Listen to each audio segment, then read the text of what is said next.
Mayiga, Mpuuga, Muhoozi ne Museveni bateesa ki ku His Excellency Kyagulanyi ne Nuupu.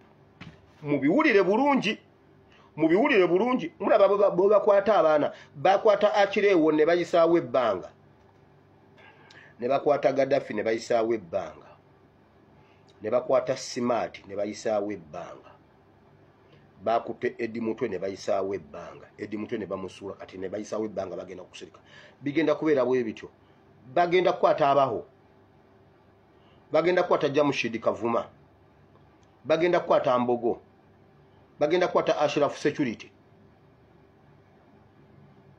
nga bwe bayisaawo ebbanga nga bwe bamudampinga eri mu makooti nga bwe bayisaawo ebbanga bwe bayisaawo ebbanga baani abakiri mu kino ekintu president n'abagamba president Kyagulanyi alina ebintu bingi nnyo byasirikidde byo yasudde omuntu mu kawunyemu ensi n'etya wulira kiki kye bateeseza His Excellency Kyagulanyi Ssentamu Mpuuga Mayiga Muhoozi ne Museveni bibino bye bateeseza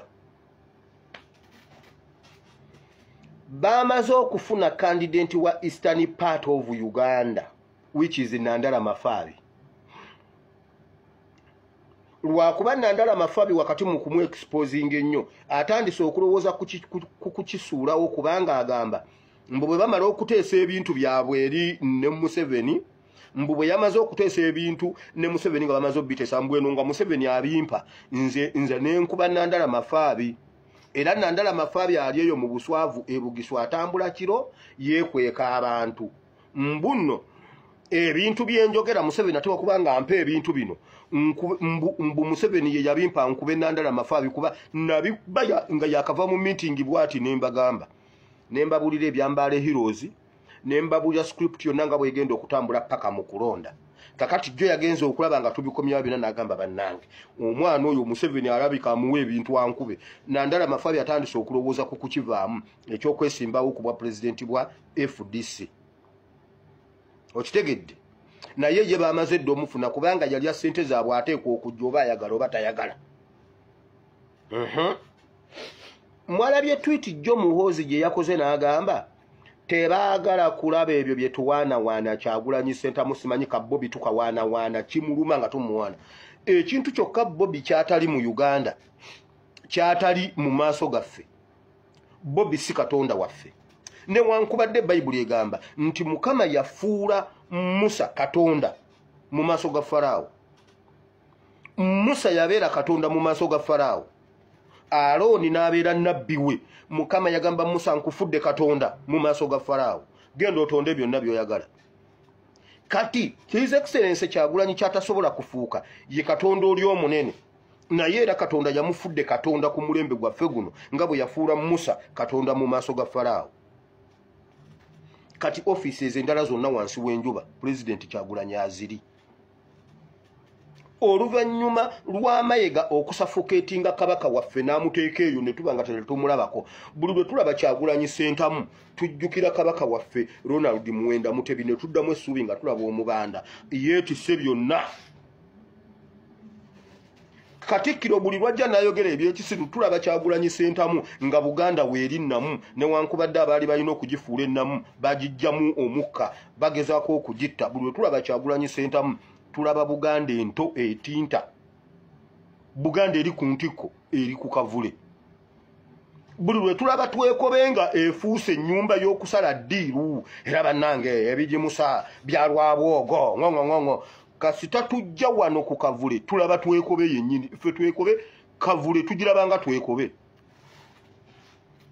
buli lwe tulaba state house nga efuuse ennyumba ya ddiiru efuuse ettambiro ettemu nga tugenda emagere nga tulaba state house eyaddala White House nga tufuneeyo emirembe byonna bye wali olowoozezaako mu ye mu ebiri Mukama yagamba Musa nkufudde katonda mu maaso ga Faraawo ne mu maaso ga gundi g'abaana ba Isirayiri abaana ba Isirayiri ennyonta bwe yabaluma bamugamba Musa tetulina mazzi ffe enjala etuluma ffe n'ensolo zaffe tuwa amazzi oba mukitegedde bulungi kati byonna Kyagulanyi Ssentamu abiri Muhoozi yagambye nze bululwe mumuwana mba mpulira njagala kufuera njaba kuba emiggo bateekateeka okutukolera opposition eyaabwe kubanga tebaagala kino ekyaddala kubanga ebbanga yonna babadde batuteekerateekera opposition ne tutambulira mu opposition eyo ng'era tuli mu nkwawa za Museveni. Wulira kiki ekiriwo, bagenda bakwatakwata bwe bati abaana abo. Nkugambye abaho Jamshid Kavuma, Mbogo, Ashraf Security n'abalala awo abali awo besimanyi. Naye abo bo amannya ago ku lukalala kwegali babateekeyo. Bwe tuba tugenda ngamba mu abaagala ogenda mu kalulu sigamba bali bakwate His Excellency Kyagulanyi Ssentamu mu biseera awo ebyokwewandiisa awo bamukwate bamukube munda. Bwe bamukuba munda Buganda eveeyo nnyo eyise eddoboozi. Mayiga abeere active nnyo mu kukakkanya Buganda. Bannange nedda temukola bumutyo kale akaseera ke tulimu katono nnyo gundi kazibu nnyo mubeere bakakka mu Buganda. Kabaka agambye mukakkane tuteekwa okubaako kye tukola mangu tufune omuntu. Baagala Mpuuga abeere kandidenti waabwe mu Buganda. Mbu tusigaze Mpuuga nga ye alternative. Tubikolekole mangu awo nga Kyagulanyi ali munda. Kakati awo Mayiga gundi Mpuuga akwata akati bamuwandiise mangu nga bwe tukola ku kyokujja Kyagulanyi Ssentamu mu kkomera. Owulidde? Nga bwe tukola ku kyokujja Kyagulanyi Ssentamu mu kkomera. Naye tuwandiiseeyo awo candidate agenda okujjako Museveni oyo nga ye Mpuuga. Kyova olaba balwana nnyo luli okubateeka mu kifaananyi babeere mu kifaananyi bombi bakitambuze bagambe era olwedde babadde baddiŋŋana, olwedde babadde bumu. Kati tuwe Mpuuga ono yasooke yeewandiise awo tugende tulabe ng'ate tusaba beyiro ya Kyagulanyi afulume. Kubanga baagala Mpuuga yababeera kandidenti waabwe mu Buganda. Wulira kati muwulire kino. Senga olunaku lwonna Kyagulanyi Ssentamu His Excellency waffe akwatibwako. Bannange muwulire tuteekwa okubaako ekintu kati tukola nga tetunnaba kunoonya His Excellency Kyagulanyi Ssentamu waali nga tumaze okuwulira nti amawulire tino bamukutte. Ewa Mayiga wateekwa okuba nga wali ku ttaka. Data mine zonna we ziri eza Mpuuga zirina okuba nga zookeddwa nga ziri ku ttaka. Amaka ga Mpuuga gateekwa okuba nga gonna gali ku ttaka. Twekobe yo mugireke kubanga ya Buganda. Temugenda kutwekobe. Ewa Mayiga wateekwa okuba nga wookeddwa ne mukazi we ng'akubiddwa afudde n'abaana be nga bafudde n'ow'ebunyolo tumukimeyo gwe yafumbiza ebunyolo tumube tumutte awo tusooke tugende tunoonye pulezidenti waffe Kyagulanyi Ssentamu asibiddwawa. Mpuuga ne Mayiga be bali emabega w'okukwata His Excellency Kyagulanyi Ssentamu. Edi Mutwe mwawulidde bwe yabagambye nti yagenze baamututte mu nnyumba nga erabika ya muntu ng'enyirira nnyo wansi waliyo basement gye baamukubira. Nabagambye yabadde Kansanga, osobola okuyitawo Kansanga, osobola okuyitawo Muyenga, osobola okuyitawo Bukasa. Saabagambye